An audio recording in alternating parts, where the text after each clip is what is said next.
Utukufu wa Mungu manake udhihirisho wa Mungu juu yako. Udhihirisho wa Mungu juu ya lile jambo ambalo ulikuwa unaona ni gumu kwako. Juu ya lile jambo ambalo ulikuwa unaona haliwezekani kwako. Bwana Yesu asifiwe. Jina la Bwana libarikiwe. Okay. Nani angetegemea kwamba Yusufu kupewa nafasi ya juu kwenye nchi ya ugeni? Haleluya. Mungu ni Mungu. Mungu anaweza kubadilisha maisha ya mtu, kufumba na kufumbua. Biblia inasema Yusufu alilala jela, aliamka waziri mkuu. Haleluya. Tena nchi ya ugeni.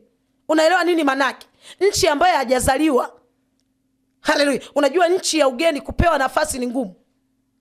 Haleluya. Bwana Yesu akapewa nafasi. Tena nafasi ndogo, akapewa nafasi ya juu. Biblia inasema mfalme akamwambia Yusufu, kwa neno lako watu wangu watatawaliwa. Manake alimweka nafasi ya juu kuliko yeye.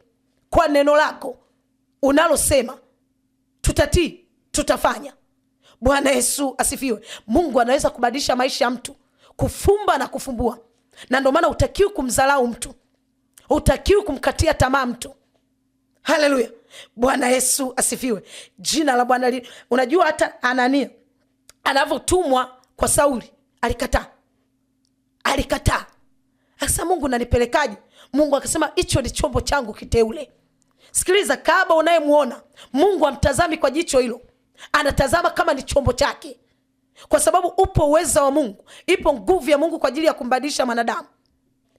Ipo nguvu ya Mungu kwa ajili ya kumbadilisha mwanadamu, kwa ajili ya kumsaidia. Haleluya. Bwana Yesu asifiwe. Jina la Bwana libarikiwe. Unajua ulimwengu wa roho yapo mazingira ya kiroho, ambayo mazingira ya kiroho yanaweza kubadilika muda wote. Na kazi mojawapo ya nguvu ya Mungu ni kubadilisha mazingira ya kiroho. Ni kubadilisha mazingira ya kiroho.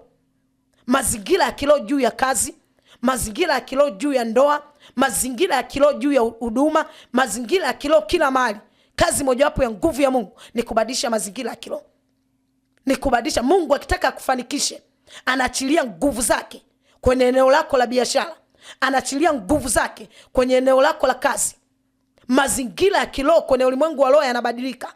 Yakisha badilika, manake mazingira kwenye ulimwengu wa mwili yanabadilika pia. Bwana Yesu asifiwe.